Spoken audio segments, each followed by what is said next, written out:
তুমি জানো, অনেক সময় এমন একটা ফেজ আছে যেখানে সব কিছু থেমে গেছে বলে মনে হয়। স্পেশালি যখন সেই মানুষটা যাকে তুমি এত ভালোবেসেছিলে সে হঠাৎ করে চুপ করে যায়। কোনো এক্সপ্লেনেশন নেই, কোনো ক্লোজার নেই, শুধু একটা অদ্ভুত সাইলেন্স যেটা তোমার ভেতর থেকে তোমাকে ধীরে ধীরে ফাঁকা করে দেয়। নমস্কার বন্ধুরা, আপনাদের সকলকে স্বাগত আপনাদের চ্যানেল এসটিপিডি পিসফুল সোল শান্তিময় আত্মাতে। যারা টুইন ফ্লেম জার্নিতে আছো তাদের জন্য এই সিচুয়েশনটা অনেকবার এসেছে, অনেকবার এই কষ্টের মধ্যে দিয়ে যেতে হয়েছে। তুমি হয়তো প্রতিদিন একই কাজ করছো, ফোনটা হাতে নিচ্ছ, বারবার চেক করছো, তার লাস্ট সিন দেখছো। অনলাইন আসলে একটু হোপ জাগছে, এইবার হয়তো মেসেজ করবে, কিন্তু তারপর আবার সেই একই নীরবতা। আর এই নীরবতাটাই সব থেকে বেশি কষ্ট দেয়, কারণ এখানে তোমার কোনো ক্লিয়ার অ্যান্সার নেই। তুমি বুঝতে পারছো না ও কি সত্যিই দূরে চলে গেছে, নাকি এখনও কোথাও তোমাকে ফিল করছে, নাকি এই না জানা, এই আনসার্টেনিটিটা তোমাকে ভেতর ভেতর থেকে ধীরে ধীরে ভেঙে দিচ্ছে, একদম শেষ করে দিচ্ছে। রাতে যখন সব চুপ হয়ে যায়, তোমার মাথার ভিতরে হাজারটা প্রশ্ন ঘুরতে থাকে। আমি কি কিছু ভুল করছিলাম? আমি কি এনাফ নয়? ও কেন এমন বদলে গেল? আর তুমি নিজেকে বোঝাতে চাও যে সব ঠিক হয়ে যাবে, আর সেই পেনটা তোমার ভেতরে বারে বারে তোমাকে রিমাইন্ড করাতে থাকে কিছু একটা ঠিক নেই। আসলে তুমি এই পরিস্থিতিটা চাও না, কিন্তু একটা জিনিস তুমি হয়তো বুঝতে পারছো না। আর আজ আমি ঠিক সেই জায়গাটা তোমাকে বোঝাতে চাই, খুব অনেস্টলি, খুব ডিপলি। কারণ এটা বুঝতে পারলে তোমার পুরো প্রসপেক্টিভসটাই বদলে যাবে। তুমি যেটাকে ইগনোর ভাবছো, যেটাকে ইগনোর ভেবে ভেতর থেকে এতটা কষ্ট পাচ্ছ, সেটা আসলে ইগনোর না, এটা ডিভাইন পজ। হ্যাঁ, শুনতে একটু কঠিন লাগতে পারে, কিন্তু এই পজটাই হলো তোমার ট্রান্সফরমেশনের শুরু। কারণ সত্যিটা হলো, তুমি ওর মধ্যে নিজের হ্যাপিনেস খুঁজে ফেলেছিলে।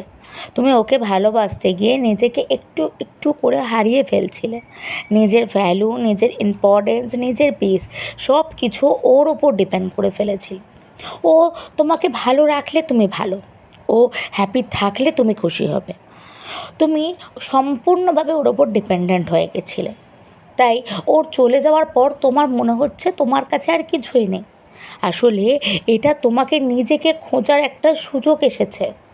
তুমি খোঁজো আসলে তুমি কী ছিলে, তোমার আনন্দ কোথায় ছিল, তোমার ভেতরে তুমিটা কোথায়, যে তোমাকে আসলে ভালো রাখতে জানে, যে তোমার ইম্পর্টেন্সটা বোঝে। আর যখন আমাদের এই হ্যাপিনেস অন্য কারোর হাতে চলে যায়, তখন ইউনিভার্স একটা পয়েন্টে এসে সেটা আমাদেরকে ভেঙে দেয়। আমাদেরকে পানিশ করার জন্য নয়, আমাদেরকে রিমাইন্ডার করার জন্য যে তুমি নিজের মধ্যে কমপ্লিট। তুমি ভাবো যে তোমার হ্যাপিনেস আর তুমি নয়, তখন ইউনিভার্সের সেটা কষ্ট হয়। ইউনিভার্স চায় না কোনো ডিভাইন ফেমিনিন এই এনার্জিতে থাকুক। ইউনিভার্স চায় যে তার ডিভাইন ফেমিনিন তার নিজের শক্তিটাকে চিনতে পারুক, সে নিজের মধ্যে যে কমপ্লিট সেই অনুভূতিটা করতে পারুক। এই সেপারেশনটা তাই কোনো পানিশমেন্ট নয়, এটা কারেকশন, এটা তোমার নিজের কাছে ফিরে আসার একটা প্রসেস। আর এখানে সবচেয়ে ইম্পর্টেন্ট জিনিস হলো, সেই মানুষটা যাকে তুমি এতটা ব্লেম করছো যে সে তোমাকে হার্ট করেছে, সে আসলে তোমার এনিমিই নয়, বরং তোমার প্রতিবিম্ব, তোমার মিরর। হ্যাঁ, মিরর। সে তোমাকে দেখাচ্ছে তুমি কোথায় নিজেকে নেগলেক্ট করছো, কোথায় তুমি নিজের ওয়ার্থ কমিয়ে দিচ্ছ, কোথায় তুমি নিজের হ্যাপিনেস বাইরে খুঁজছো। তুমি যতটা ওকে মিস করছো, যতটা ওর অ্যাটেনশনের জন্য ক্রেভ করছো, একটু থেমে নিজেকে জিজ্ঞাসা করো, আমি কি নিজের কাছ থেকে এই সেম অ্যাটেনশনটা পাচ্ছি? আমি কি নিজেকে সেম লাভ দিচ্ছি? বেশিরভাগ সময় অ্যান্সারটা হয় না।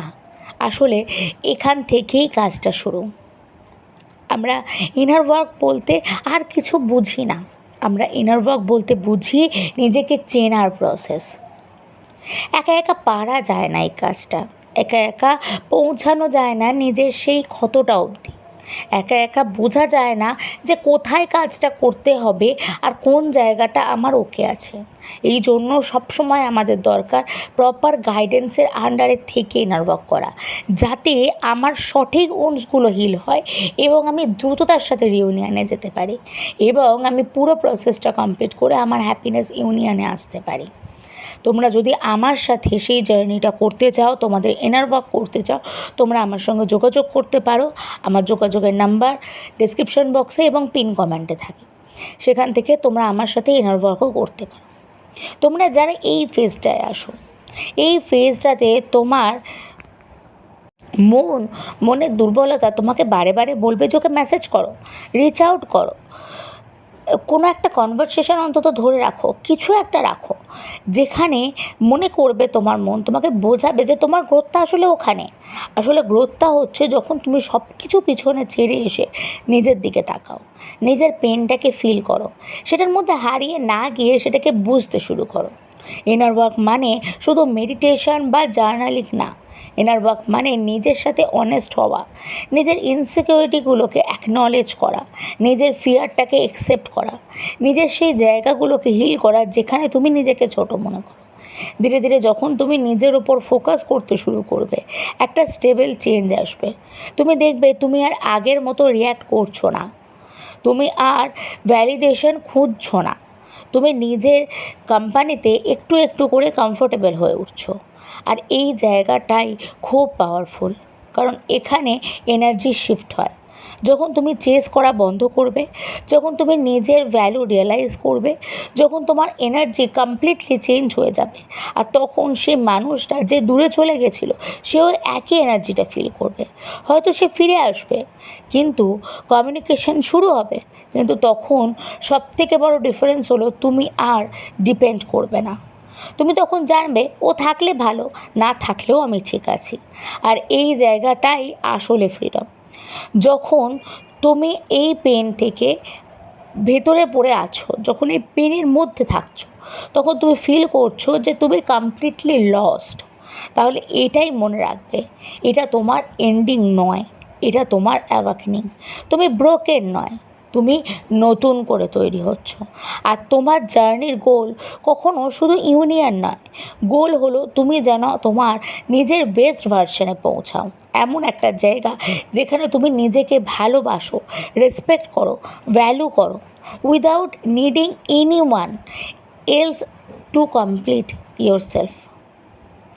তাই একটু ধৈর্য ধরো, নিজের সাথে থাকো, নিজের পাশে থাকো, কারণ শেষ পর্যন্ত সেটা তোমার, সেটা তোমাকেই খুঁজে নেবে। আর যদি সেটা না নেয় তাহলে তুমি নিজেই নিজেকে পেয়ে যাবে, আর সেটাই সবথেকে বড় পাওয়া।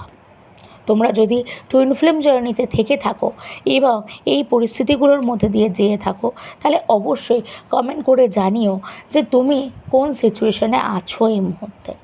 আর যারা এই ভিডিওটা সম্পূর্ণ দেখেছো তারা অবশ্যই কমেন্ট করবে ডিএম ইগনোর।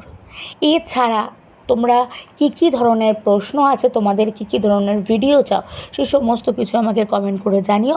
আমি ধীরে ধীরে তোমাদের ভিডিওগুলো আপলোড করব। তোমরা দেহ এবং মন থেকে সুস্থ থেকো, নিজেকে ভালোবেসো, সকলকে ভালোবেসো। নমস্কার।